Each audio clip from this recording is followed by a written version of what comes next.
Good evening. My name is Sarah Rushak, and I'm a student project manager at the Clark Forum for Contemporary Issues at Dickinson College. On behalf of the Clark Forum, St. John's Episcopal Church, and the Department of Religion, I would like to welcome you to tonight's event, Danger, Purity, and the Holy Land Past and Present, which is this year's Molly and Wayne Borges Memorial Lecture. This lecture series honors the lives and ministries of Wayne and Molly Borges through an annual event featuring a speaker on topics related to spiritual or social importance. As a joint initiative of St. John's Episcopal Church and Dickinson College, the Borges Lecture brings the area's religious and college communities together to learn from presenters of recognized accomplishment and expertise.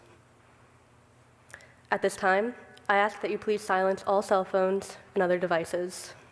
In the event of an emergency, accessible exits are located through the double doors behind you, to the right end of the hallway.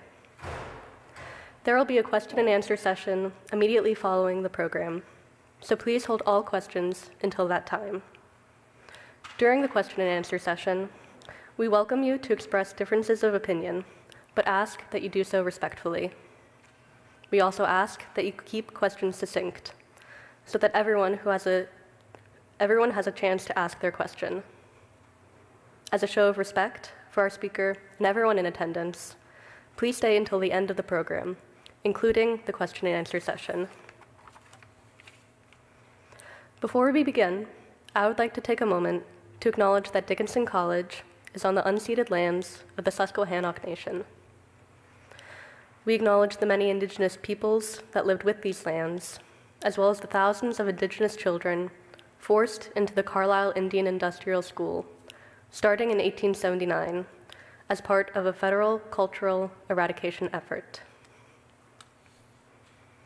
When I was assigned as the project manager for this lecture about the territorial claims on Jerusalem, I considered how the city's historical and spiritual importance could create context for other present manifestations of land-based conflicts. Jews, Christians, and Muslims in Israel and Palestine have faced violence in relation to their claims to the Holy Land for years.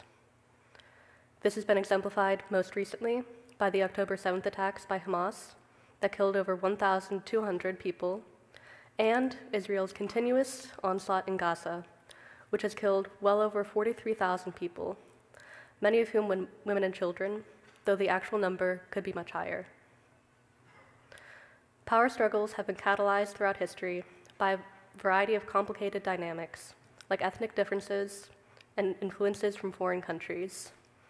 However, religious justifications are always present. This semester, I'm taking a class called From Abraham to Al-Qaeda, Jews, Christians, and Muslims in their origins to present, with Professor Peter Shadler.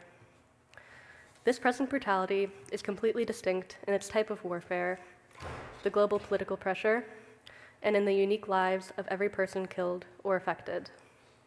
However, this class has taught me that the systems that led to this current conflict carry precedence through the historical interactions between followers of Abrahamic religions. Research for this lecture, college courses taken, my own religious upbringing, and conversations with friends at Dickinson have broadened my admiration for and interest in the diverse and beautiful spiritual practices linked to the Abrahamic religions, often tied to the city of Jerusalem. In this way, I am invested in tonight's lecture with Dr. Darling Young, not just because of my role as project manager, but because I am excited to broaden my knowledge as she explicates the historical relationships between devotion and territorial claims. Dr. Darling Young is a full ordinary professor of church history at the Catholic University of America, where she is also affiliated with the Department of Semitic and Egyptian Languages. In addition to her past role as president of the North American Patristic Society, she has also taught at the University of Notre Dame, University of Chicago, and University of Virginia. Her studies specialize in Christian theology, early Christian women, and asceticism. She has conducted research in Syrian and Armenian Orthodox patriarchies and monasteries, in Damascus, Midyat, and Jerusalem. As an editor-in-chief and translator, Dr. Darling Young recently published new versions of Gnostic Trilogy of Evagrius of Pontus and Armenian Letters of Evagrius. And now, please join me in welcoming tonight's guest, Dr. Robin Darling Young.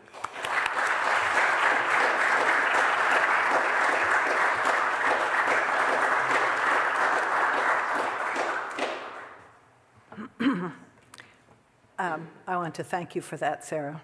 It was a lovely introduction, and I'm really honored to be here.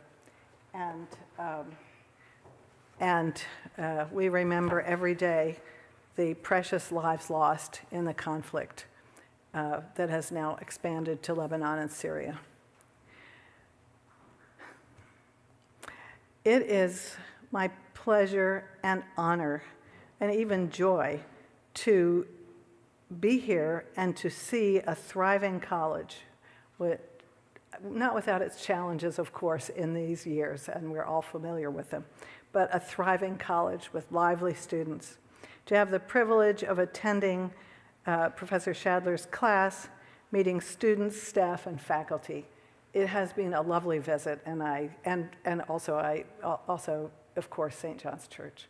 But it's been a lovely visit, and St. John's Church was sort of a homecoming since I grew up in one. So it's just been a great visit, and I'm so happy. I'm also a little bit ashamed that this is the first time I've visited Carlisle, which is lovely in itself, and not without its challenges. I want to thank you ahead of time for listening, for your patience, and for engaging as I speak any questions or challenges you may have to my narrative. Believe me, I'm well aware that there are different opinions, and I welcome discussing them. What I'm trying to show in this lecture is the enduring sacred geography of a city so insignificant in the 4th century BCE that Alexander the Great passed it by completely, preferring to stick to the coast and the important cities of Tyre, etc., even though later rabbinic legend has him coming to Jerusalem. Now, this is the only time I'm going to pronounce an Arabic name because my new acquaintance Yusuf has agreed to pronounce the Arabic more authentically than I could, so I'm very appreciative of that. But Al-Muqaddasi, is that okay? As people may know, in the late 10th century, the first Palestinian geographer, as far as I know, called the city of Jerusalem a golden bowl full of scorpions. It's a famous description, and so true. And also the city with an unbelievable beauty, which is what makes it another thing that makes these years so difficult. I want to point out in my title page that I have remembered Armistice Day, the 11th hour of the 11th month, 11th hour of the 11th month, marking the end of World War I, the war to end all wars. Well, it wasn't the war that ended all wars. It was the war that started the one we're in right now, because as the Ottoman Empire gave up its control over the Near East, parties with interests arrived. They arrived at the end of a terrible famine, and they took great advantage, and that has not ended. And I mean all parties. So this evening, sorry, skipped a paragraph, forgive me. Oops, there we go. You'll perhaps recognize this painting of Jerusalem and think, that's Orientalist. And it is in a sense. It was painted by a famous watercolorist, David Roberts, lived from 1796 to 1864. He was entranced with the Middle East, and he painted many lovely landscapes, filling them with imaginary groups, such as the group in the bottom left. He was a Scots artist, a traveler in the Middle East, and though he does suffer this accusation, I've researched this, and I want to assure you that his paintings of Mont Saint-Michel and also England are similarly romantic. So, but this does give us a view of Jerusalem as our happy home, as the hymn has it. Jerusalem the golden, the Jerusalem that we long to see, and certainly David Roberts knew that as well. But what are the varying dangers and purities layered upon this city as a foreshadowing of or a precedent for what will unfold, what has unfolded more recently? And a city that will never fail to be rooted in the biblical story of the Exodus from Egypt and the settlement in the land of Judea, what came to be called Judea, a land that, of course, where, of course, the people of the covenant had to live with neighbors. Now, to begin this story, I'd like to begin in the present and work backwards. And I want to begin it, I've told this story on a previous occasion, and it's so beautiful I have to keep telling it. And that is the story of the Sephardic chief rabbi. It's not his story, but it involves his story. The Sephardic chief rabbi of Israel, he just died in 2013, Maran Rabbeinu Ovadia Yosef. He was born in 1920 in Baghdad. So he was part of the crumbling post-war settlement that we also see continually crumbling in our own time. He moved to Jerusalem with his parents in 1924, and he lived in the Beit Yisrael neighborhood, which is just north of Mea Shearim. Some of you may know that as an intensely Orthodox neighborhood in Old Jerusalem.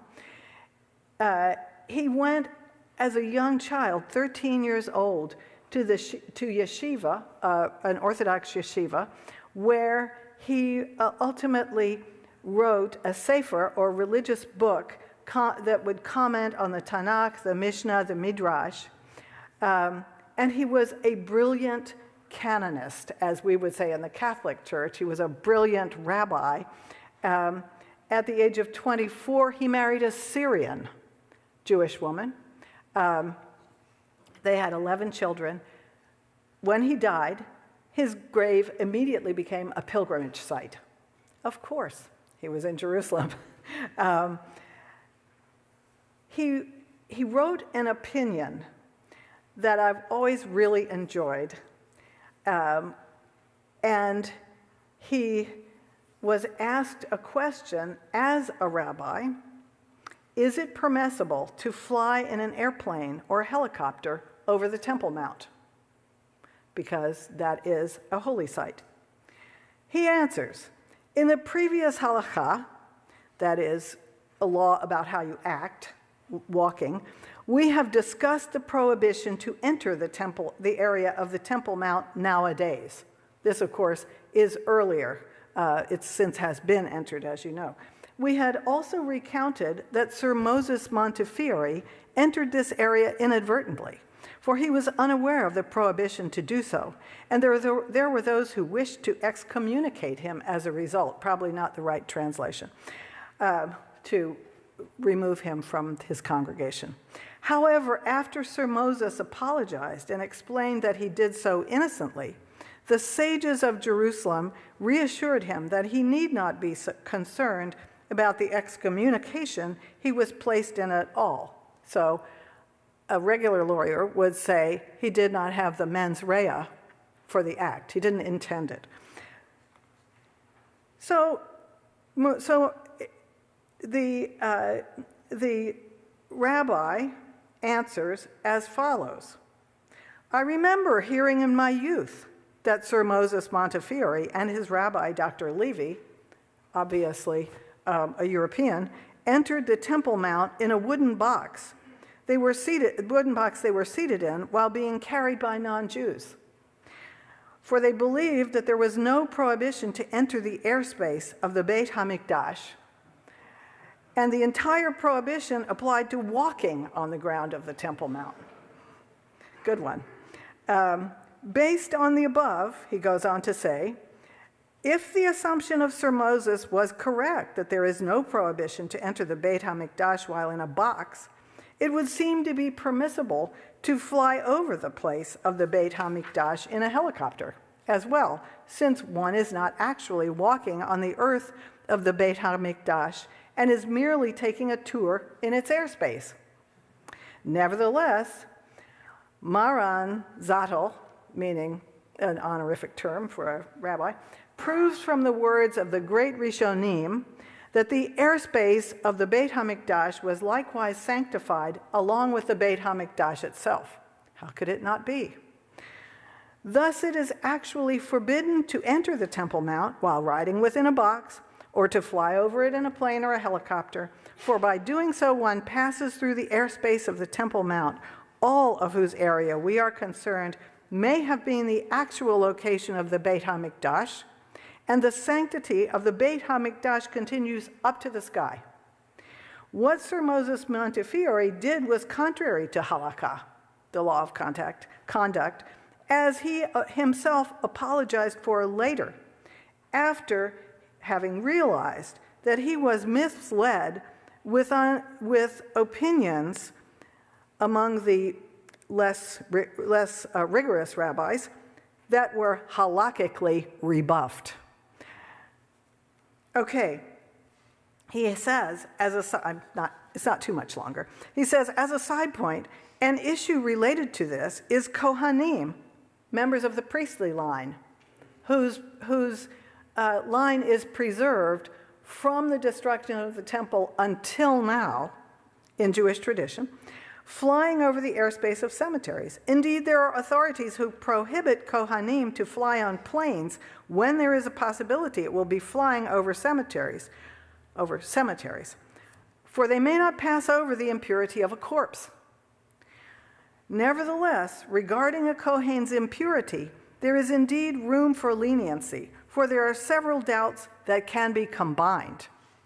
Perhaps the plane will not even fly over a cemetery, and even if it does, perhaps the graves are of non-Jews whose graves do not cause impurity in their airspace, which is likewise a doubt regarding impurity in a public domain, which is permitted, among several other reasons, and then he gives a footnote. However, regarding the Temple Mount, flying over any area of the Temple Mount is forbidden, as we have explained.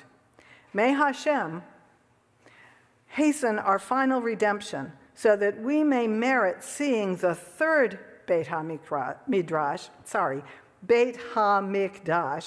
in all its glory, perched atop the mountain of Hashem for eternity. Okay, that shows you the levels of sacrality that are involved in rabbinic thinking and that are not unique to the rabbis. So let's advance to the next slide, where we go to a medieval pilgrim's map. There is another congregation, community, a very broad community, and now I'm only pointing to the Western one, that has begun to regard Jerusalem as its holy land, never to be given up, And that, of course, is the community that settled there after the end of the Diocletianic persecution in the year approximately 303, and that began to erect Christian sites on that same land. Not on the Temple Mount, that was deliberate, but in the city of Jerusalem, where, of course, their Lord had been crucified and their redemption accomplished. And so you see here a medieval schematic map from Matthew Paris, which shows the pilgrims arriving at the port of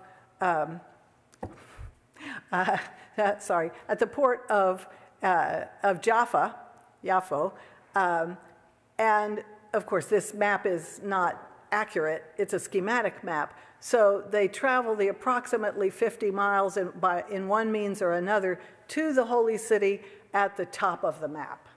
And that circulated among medieval Europeans as a guide to the site, which, if they couldn't get there, they could hope for.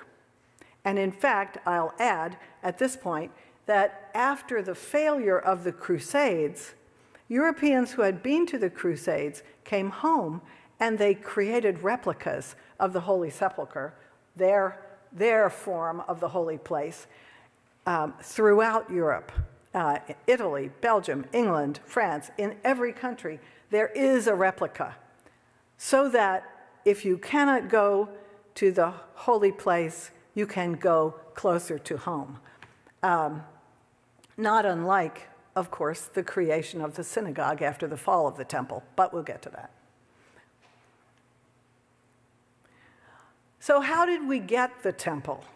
I'm sure that I'm probably going over ground that some of you know already, but bear with me, because in the teaching of the interpreters of the Old Testament, in the teaching of the interpreters of the Old Testament, but some of the interpreters of the New Testament too, of course, it was Solomon himself who raised the temple on the mountain of Jerusalem, not without, interestingly, cooperation from people who were not God's covenanted people.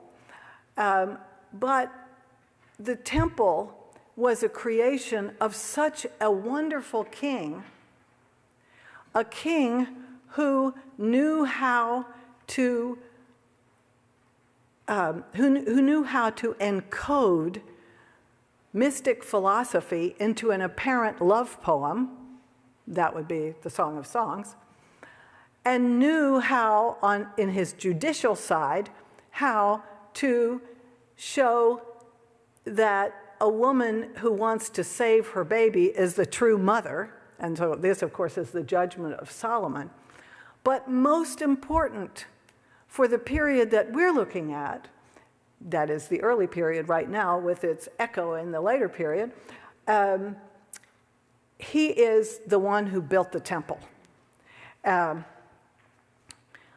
which, of course, was a glorious temple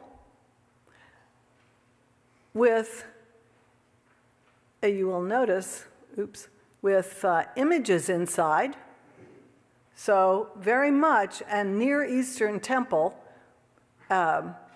built on the model of other Near Eastern temples, with the ritual elements outside for a Holocaust, the representation of the sea, and other features we need not go into at this time.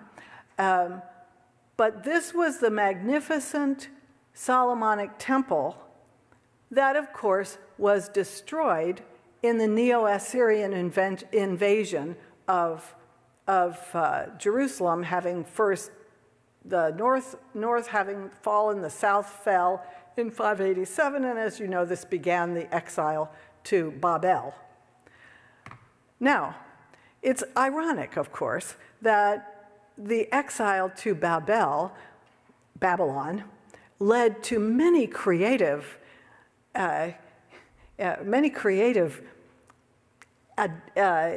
adoptions of lore, of literature, etc., because Babel itself was a sacred city, Bab Ilani being the gate of the gods. And so when you would expect that when Cyrus the Great allowed some of the wealthier of the Jewish people whom he had exiled in the Persian manner, brought to Babylon to do work for him, his predecessor had, he would allow them to go back and, with his money, which he supplied, build a temple like the old one. But they chose not to do so.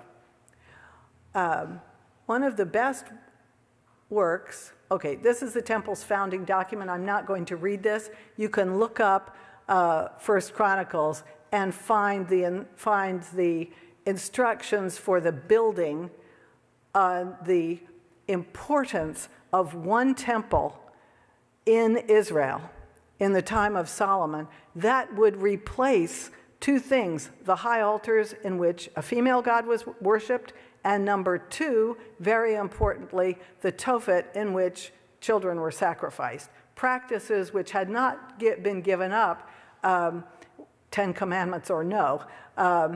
So next we get, and I used this slide deliberately. There are other schematic slides, schematic depictions of the temple, but this one happens to be a Lego model, as you can surely see, because there are, connected with the desire to rebuild the temple, there are Lego models that you can buy to allow you to piously rebuild the temple in your living room, I guess. So here we see the second and third temple, which was erected with the money from Cyrus. Note, a footnote connecting to the present. When Harry Truman sponsored the regaining of the land of Israel, he was called Cyrus. That was his nickname, his fond nickname. So here we see the second temple. It really didn't begin with Herod. It begins with Ezra and Nehemiah, as you can read in the later books of the Old Testament. But Herod, the not so great, Herod was the one who financed the third temple, or the third phase of its building project. And that is marked by, of course, that is marked by what is left of it today, the gigantic Western Wall. So this temple is a temple in which there is no ornamentation, because ornamentation was associated with the non-Jews of the ancient Near East and with the practices that needed total elimination upon the return to Jerusalem. And so we have a completely aniconic temple. It's a change. And of course, there's been a lot of investigation of this over the past 20 years. Again, no time to go into it, but I'm very happy to, recommend books. And then from this temple, of course, after the fall of Jerusalem in 70 of the Common Era to Roman troops. Sorry, I had another slide. I apologize for this because this has to do with purity. So I'll get to that in a minute. This temple, like the previous temple, of which there is almost no trace, there was almost no trace left of the first temple. There's very little of this temple left for reasons I'll say in a minute. The temple is a marker of zones of purity. Zones of purity, as you gather from the remarks of the rabbi, are necessary in order to approach God. This is a cardinal rule. It is the first rule of worship. And so the Second Temple was built with layers, so to speak, so that the priests and the Levites, the priests being the officiants and Levites being singers, would be able to be within the temple itself, but only the high priest, of course, in the temple sanctuary. And then outside the temple, there was a zone for the men, regular, non-ordained, so to speak, men. And then there was a zone for women. And that's what you see here, the court of the women, okay? Now, this admittedly rather cheesy slide that I've shown here, showing the high priest, I chose for a reason which in this commentary gives you some of the verses that pick up theories of temple and priesthood that we find in first century Christian writings. So I'll want to come back to that. But the high priest here is figured with his sacred garments, all of which, as you know, have significance. And there's quite a bit of writing about the significance of this sacred garment, which in effect shields the priest from the presence of God. It is very dangerous to approach the living God. And a priest needs to be shielded, he needs to be purified, he needs to have, at least in the Second Temple period, remained apart from his wife for a period of time before he can engage in the ceremonies, all in order to be prepared to be as near in purity as he can when he approaches the invisible, unrepresentable Lord. Okay, so here are, in the First Temple, the sanctions for impurity. This, on the right, this partial inscription was found relatively recently in archaeological time. The inscription on the left comes from a similar stone, which was in the guardrail between the court of the women and the court of the Gentiles. This inscription was, you see, as you can see here, written in Greek. It was also written in Latin. Why was it written in Greek and Latin? Because if you were prepared to go into the zones for the Jewish population that was authorized to go in those zones, you would not need that language. Well, you might not even be able to read anyway, given that this is antiquity and there's 5% literacy, but this is the legal warning, because the temple is not only a place of worship, it is also a law court. It has a law court appended. So, no one of another race, I retranslated the Greek. I didn't like their translation. No one of another race is to enter within the balustrade, an enclosed area surrounding the holy place. And whoever is apprehended will himself be the cause of the resultant death. It's suicide, in other words. So you are the example. If you do this, you are in an ultimate state of impurity. You will die. Not presumably because divine fire will come out of the sanctuary and kill you, but because you might in fact suffer a riotous response. Such was the devotion to the temple. Philo of Alexandria describes going to Judea on one pilgrimage he was able to make, when he was aware of the Roman threat in the first century to Judea as the Roman army advanced eastward. And he said that he saw men lying down in the road and offering their necks rather than have the Romans invade Jerusalem.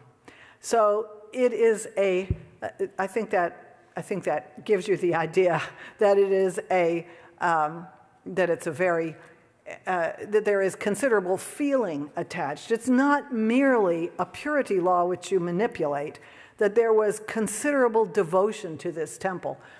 But as you know, of course, the temple was destroyed in 70 in the Jewish war described by Josephus, the ancient Jewish historian, a fine historian, resident in Rome. And all that was left of it was this western wall that Herod had helped to build.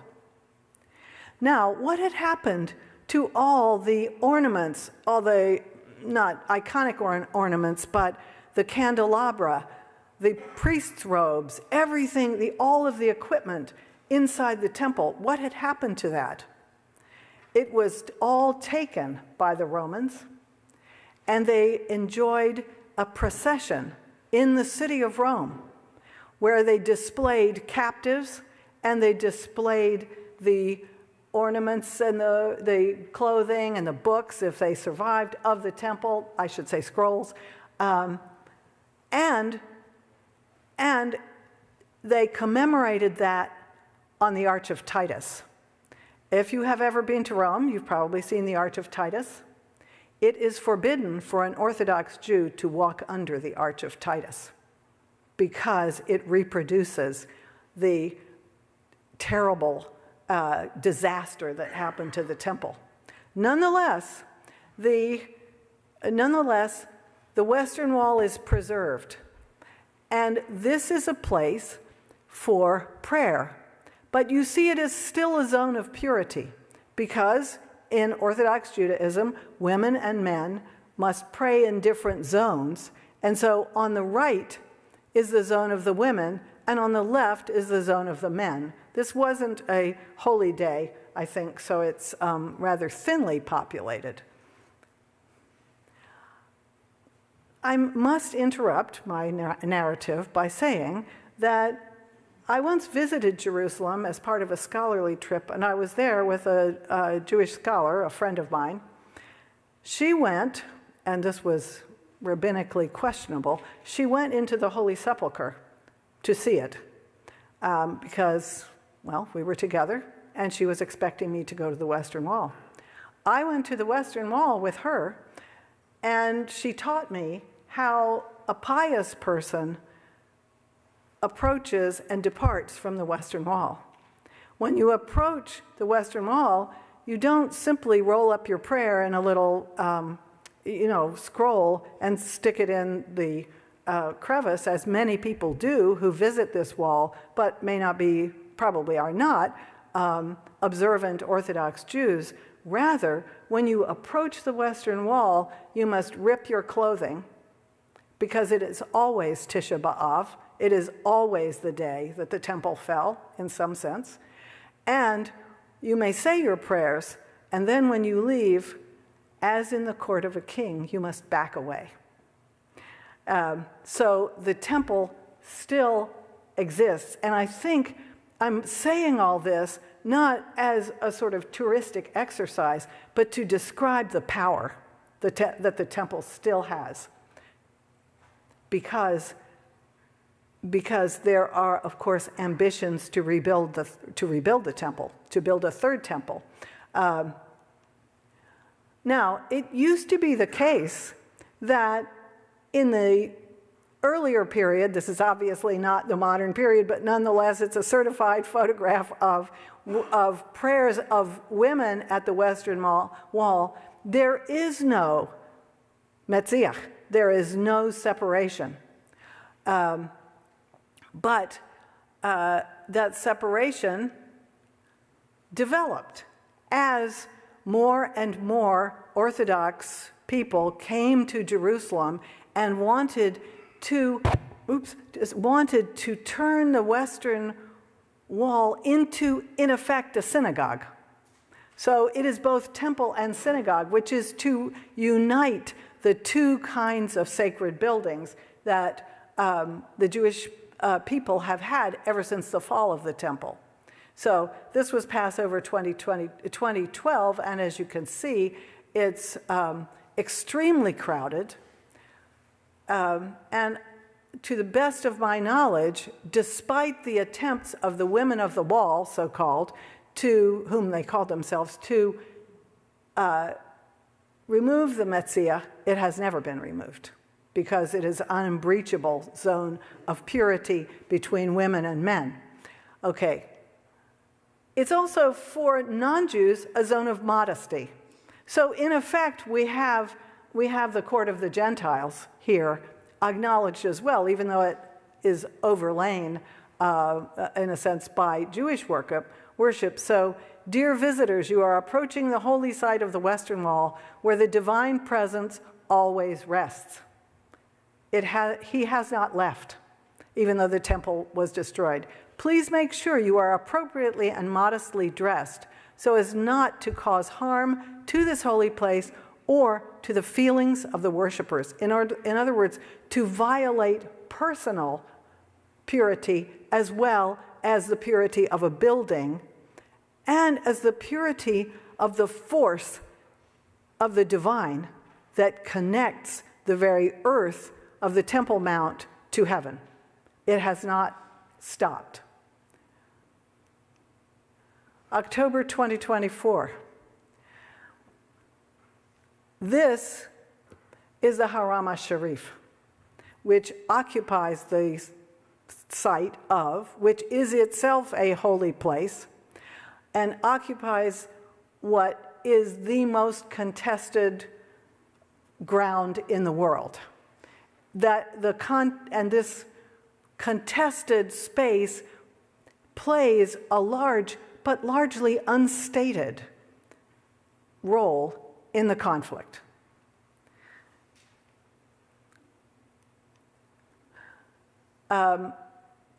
Yusuf? Thank you. Thank you so much. That is good to hear. So the Dome of the Rock was the first building created on the Temple Mount. It was created soon after the Islamic conquest. But Jerusalem did not become important to Islam right away because there were two other holy sites in Arabia. So Jerusalem was the third holy site, but it has become increasingly important over the centuries to those Muslims who live not only in Palestine, but all over the world. And in fact, I couldn't find a slide of this, but there is a really beautiful painting of an old, which I have seen, of a very old Palestinian man bent over, carrying a huge sack on his back that nearly crushes him, and it is the city of Jerusalem. You note that mosaics are here. The Dome of the Rock was built actually by Christian builders who were hanging around. There weren't many Muslims in Jerusalem at the time, so they built an octagonal building as they were used to doing in other parts of the Greek world, the Byzantine world. And the mosaics were created by Christian, or at any rate not Muslim, mosaicists. Probably at this point they were all at least nominally Christian, but you will notice that there are no figures. It is clean. It itself is pure.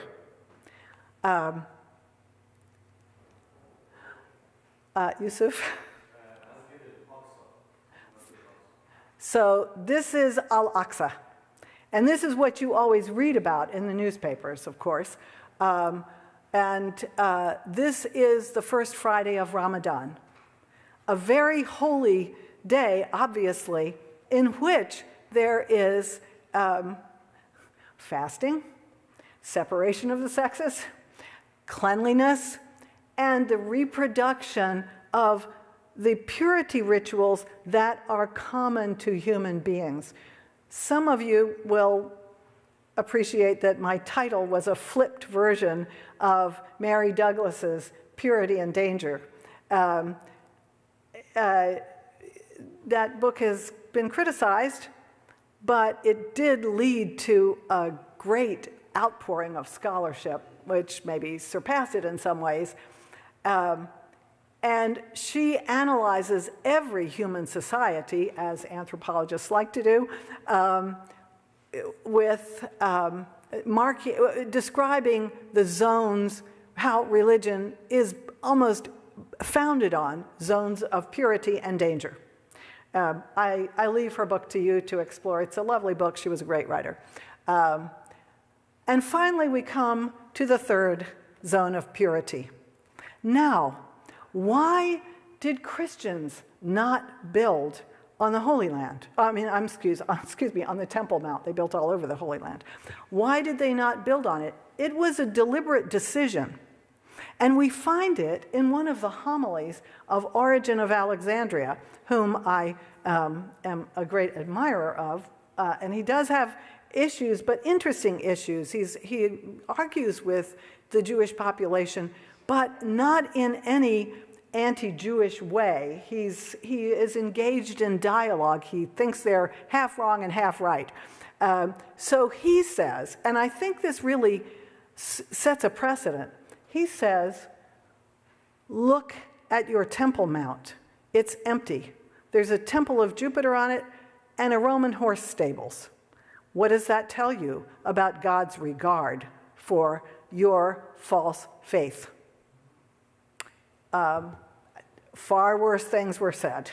So I just give you that as a milder quotation of Christian polemic against Jews on this point. Why? But we have among Christians a different holy zone, which is built over the supposed site of Jesus' death and resurrection. And any of you who have been to Jerusalem will have been probably, if you're touring around it, will have seen this church, which is a very strange place because it suffered fires, collapse, rebuilding, and it's odd in its structure. But this oddness in its structure has a certain purpose, which is also related to the Christian form of purity and danger. How many different Christian groups how many different Christian groups have a place in or on top of the Holy Sepulchre? At my count, I think it's 6. The main two groups are, other groups would dispute this. The main two groups are Roman Catholic, you see on the left, and Greek Orthodox on the right. Now, I'm calling this also zones of purity because you have a priest who is in himself, a Catholic priest on the left, who is in himself pure in his person, or anyway, as required to be. And he is at a purified altar, ritually purified altar. So, therefore, conducting the purity of rites over a truly holy place. It's ironic, from my point of view, that Jerusalem, which is so tangled and such a golden bowl filled with scorpions, nonetheless has these convincingly holy places. The second one, of course, is much more recognizable as having a zone of purity because the iconostas separates clergy from people. And indeed, here, 4 steps of the iconostas separate women from men. In some ways, and it's not accidental, the architecture and divisions of Orthodox churches reproduce the temple. And this has been certified to me by a Jewish friend who went into a Greek Orthodox church and said, "This reminds me of the temple." I don't know how he saw the temple, maybe in a vision, but anyway, but I thought there was a lot to what he said. So let us proceed. The Church of the Holy Sepulchre becomes in itself so holy even when the Holy Land is reoccupied after the Crusades, and only scattered Christian congregations of various kinds are located in it, that it becomes, as in the West, which builds replicas of the Holy Sepulchre, so in the East, we have icons of the Holy Sepulchre. If the Holy Sepulchre, or as Easterners, as people in the Eastern Orthodox tradition call it, the Church of the Anastasis, the Church of the Resurrection,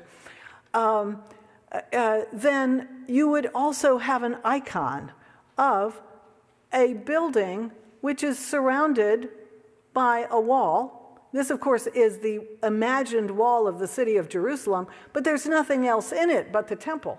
So you have, in effect, a wall around the temple in this icon, which separates the holy from the less holy, the city of Jerusalem, in which nonetheless Christian sites survive in and around Jerusalem because the deeds to those buildings are not disputed by the Muslims who conquer Jerusalem and the various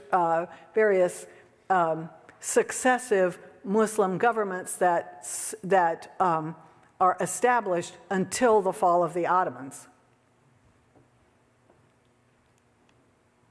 Now, I want to say something about the alternative. Even as the Church of the Anastasis, the Church of the Resurrection, was being built with Constantine's money in the 4th century to provide the establishment of a holy site and a holy land that would, in the minds of Constantine's advisors, overlay and replace the Jewish Holy Land, there was already an alternative to the temple, not only for Christians, but for Jews. And the alternative to the temple we see here in 2 forms. One form is Christian, but not very Christian. It's very Jewish, and we don't have time to go into that, but that is the book of Revelation. So John of the Revelation sees the holy city descending, but you know what he says? And there was no temple in the city, because we are the temple. The temple has been shifted to the Christian, which is why there is no temple. And that comes right out of an already existing Jewish mystical tradition that we can see in the Qumran literature, whereby if the temple is polluted or unavailable, as those people who were in the community of Qumran believed, then how would you communicate with God? If you can't communicate with God in a temple, how do you do it? You must become like an angel. And you must, yes. So this solution, which seems to be a Christian solution, is actually a pre-existing Jewish solution to what happens, to what you must do when your site is polluted and unavailable, and your contact with God is cut off. It's a desperate situation. I think we have to acknowledge that if we imagine ourselves into the minds and hearts of people who believe this way.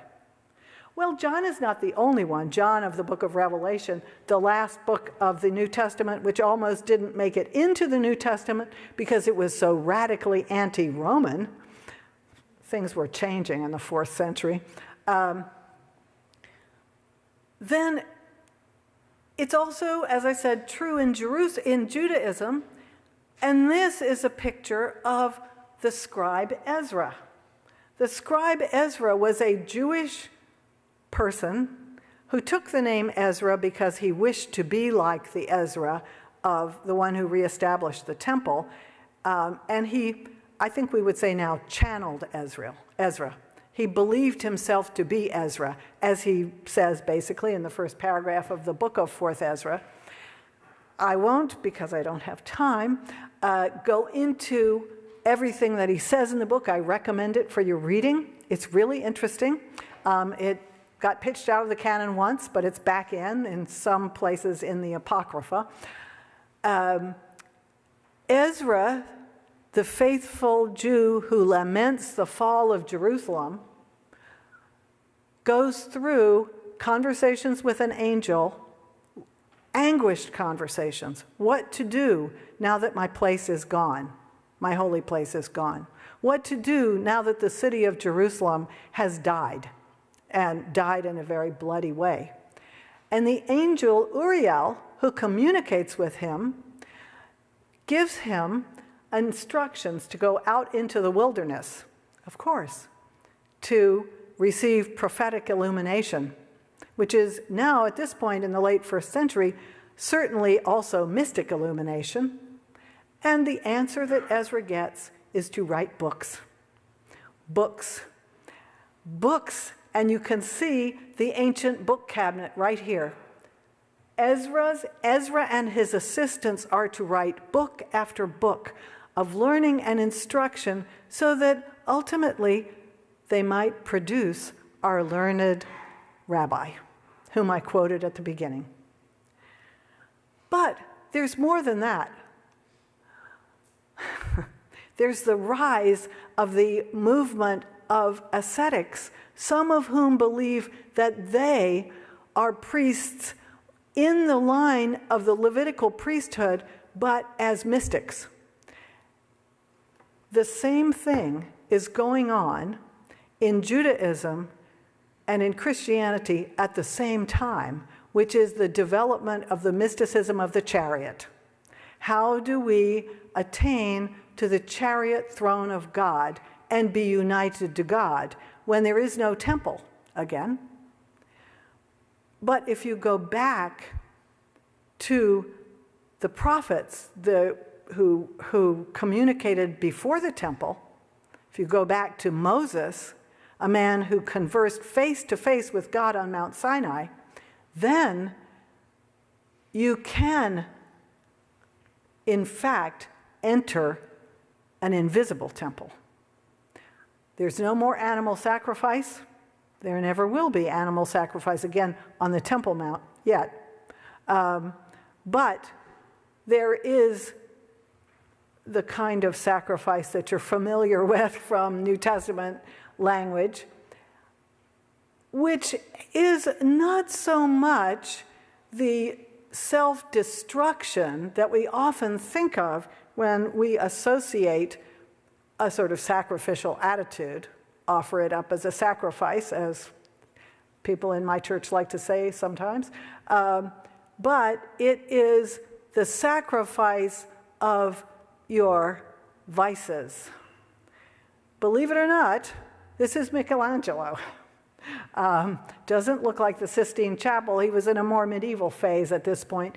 He shows, and this is a copy of earlier paintings, the monk St. Anthony, assailed by demons, whom he learns to repel through the practice of the virtues.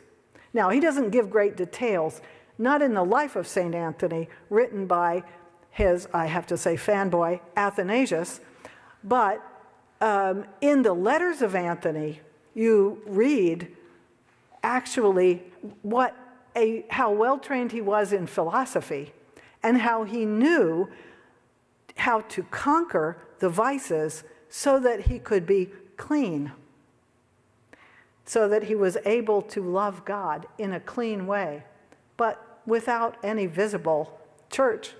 He was in a cave until he got followers, and they had to have a building.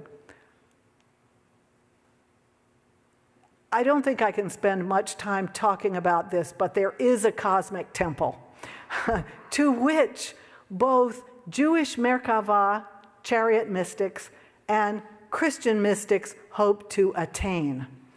And as Evagrius, the great mystic of the 4th century, whom I have spent time studying, says, when you see yourself shining in blue and a sapphire color, you will know that you have approached God. So this, of course, the blue signifies here from St. Mark's Cathedral in Venice, the realm of God. Okay, 2 more slides. One is the Merkava. In an Armenian imagination, I couldn't talk about the Armenians in Jerusalem, but they have to follow the same pattern. What is it that you must do to enter the chariot that will take you to the throne of God? You must prostrate yourself, follow the instructions of a divine being, and then you may go up the ladder, which is also a scroll, a piece of writing, is your ladder to the holy place. And finally, the person who systematized all this, and this is my own shout out to my favorite early Christian, was a man called Evagrius of Pontus, who shows how through the practice of the virtues, the acquisition of love, you may become a priest, but a priest with invisible, the invisible version of the priestly garments we saw in the earlier slide.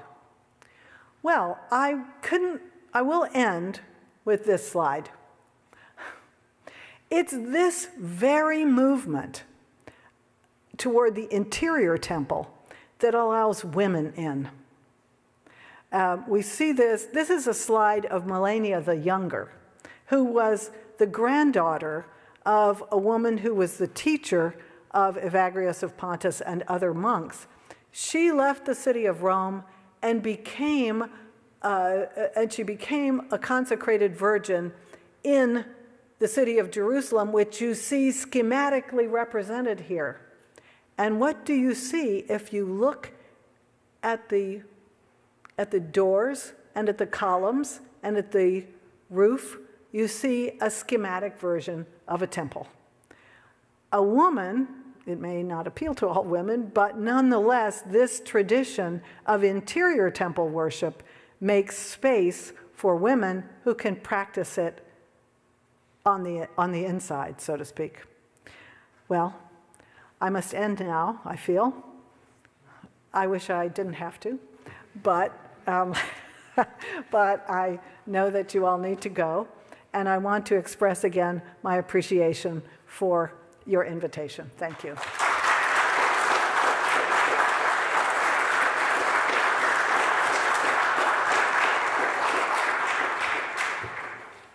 So it is now time for the question and answer session. Because this event is being recorded, we just ask that you raise your hand and wait till a microphone reaches you before you ask your question. We do reserve the first questions for students, but after that, we open it up to the rest of the audience. And with that, we are looking for our first question.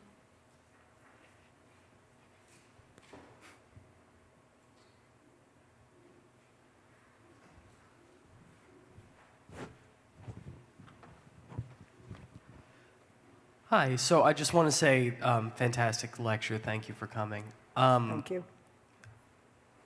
Going back to the bit about Ezra, how big of an influence was the story of Ezra on monasticism in the medieval ages? Like, how big of an influence was his story going out into the wilderness, going to translate text and finding divinity out in the wilderness? How big was that in monasticism? That's a great question. It's often hard to say because, unfortunately, the footnote was not invented until recently. So most of our friends in that movement don't tell us where they got their ideas. It's hard. It's a complicated. There's a kind of complicated answer to this, but I will. You can email me. I'll be happy to answer on email. But Ezra, the tradition of Ezra kind of gets blended with the tradition of the book of Revelation. And people, until people learn not to read these books literally, especially books that, talk about the end of the world or the arrival of the Messiah or whatever, they are not read widely. But beginning in approximately, I think 7th century is fair in Christianity, they begin to be incorporated into monastic thinking. And they're combined, I didn't get a chance to talk about this, but they are combined with a tradition of philosophy, largely Platonic/Aristotelian philosophy, that enables discussion of the sort of systematic way in which you cultivate this space in yourself. So they are part of the larger tradition, but it's hard to say, who's reading it. So that's, but I can say something. Wait. It's translated into Latin, Syriac, Georgian, and Armenian. So it goes into these traditions, and like the Book of Enoch, which is actually a 3rd century or even older BCE Jewish book, they become part of the monastic mystical tradition. And where you really see this is you see it in Ethiopia, where because Ethiopian national, I'm going to stop in a sec, because Ethiopian national legend believes in the, believes that King Solomon had a relationship with the Queen of Ethiopia, there is a kind of blending of Jewish traditions into Ethiopian Christianity, and they treasure all the books that were written in the late Second Temple period and early Christianity as part of a kind of larger tradition to draw from. So there's a lot in the Ethiopian tradition. Yeah. Okay.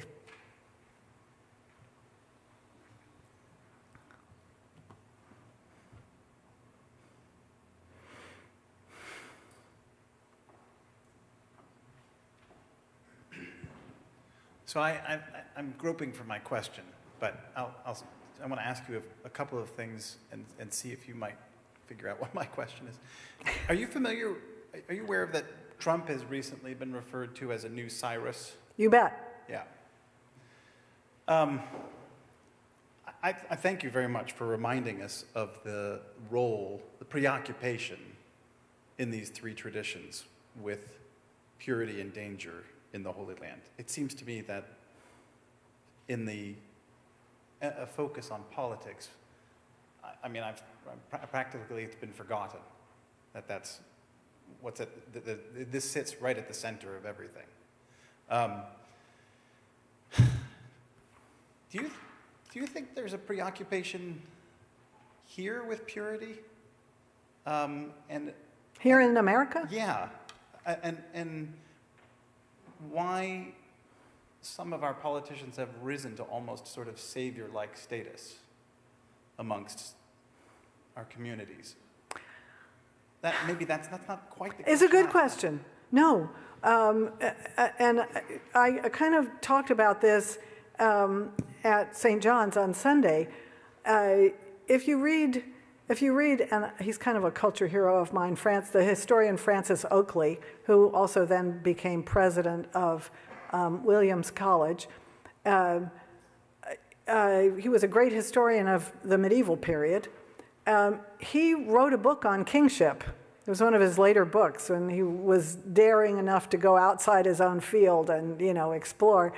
And he came to the conclusion, not because he wanted to, that kingship is the default setting for human societies. It may be the default setting for primates, and it only gradually has been replaced by what we like to think of as a democratic democratic political arrangement, but there always seems to be the longing for a strongman. Trump was resurrected. That's the line you hear after Pennsylvania, sorry, after his appearance in Pennsylvania. And that is the importation of language that he himself didn't ask for, you know. We all know that he called it 2 Corinthians, right? So, come on. But it's something that a person who needs to get over the finish line can certainly take advantage of. So, I'm inclined to agree with Oakley because I think Oakley is a very judicious historian, and he's shown how this is in every human society. So, did you have a second question?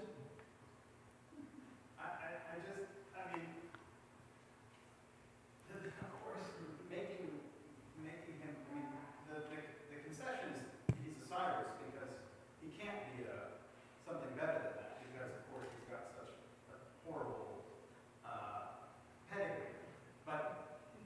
And so therefore the compromise is to make him somebody who makes Jerusalem safe again, right?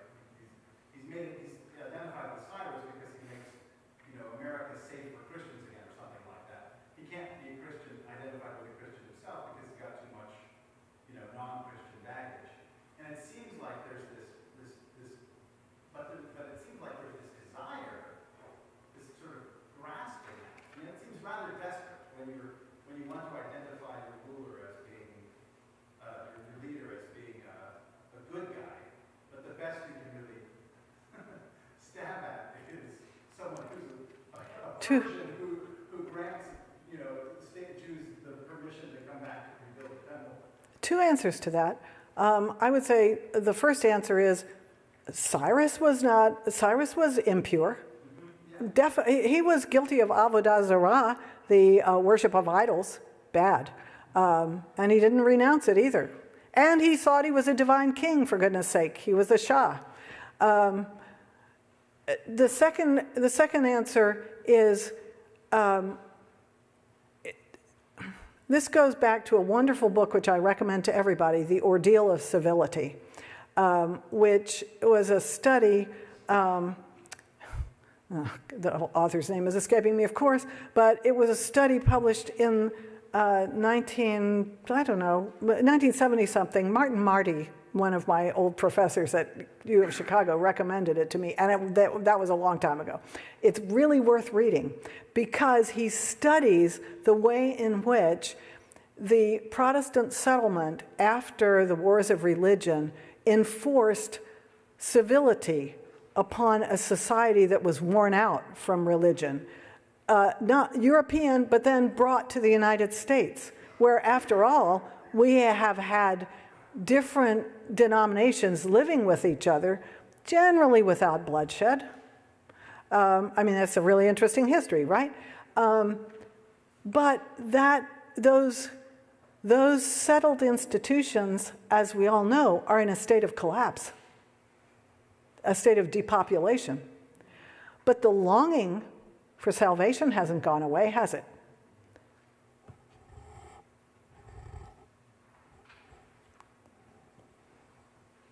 So this is going to be our last question. Hi, I'm Adam. I'm a local clergy person. And I saw in your presentation this nice tension between, say, earthly purity, whether the inner sanctum of the temple back for temple number 1, or even the altar for the Roman Catholic priest, and then the otherworldly authority, or otherworldly purity with 2nd Jerusalem in 21, or books. When I was 22, I was studying the desert monastics. And they leave town and they live separate. And I was full of energy when I was 22. I'm like, no, you must stay in town and affect it. And Wednesday morning, I woke up at 5 a.m. and looked at my phone. And my first thought was, do I have to live in this world anymore? Is there another one I can go to? Because I'm tired of this one. So I was wondering if that's the type of tension you see as forming that polarity, or where all this comes from. So. I think there's an answer that comes out of the monastic tradition, but it probably also comes out of Buddhism, right? And that is to, I'll just put it in the Buddhist way now, because a nun once told me that Evagrius was a total Buddhist, and since she had been a Buddhist, I took her word for it. Not really, but but I think living in the world with compassion and guarding yourself and disciplining yourself enables you to be oriented toward the world to come, and also to live here with more gently. That's my answer. That's going to conclude our program tonight. Please join me in giving Dr. Darling Young one last round of applause. I applaud you. Thank you. Thank you very much. Thank you so much for coming out at night. You know, it's a pain, I know, but I really appreciate you. Thank you.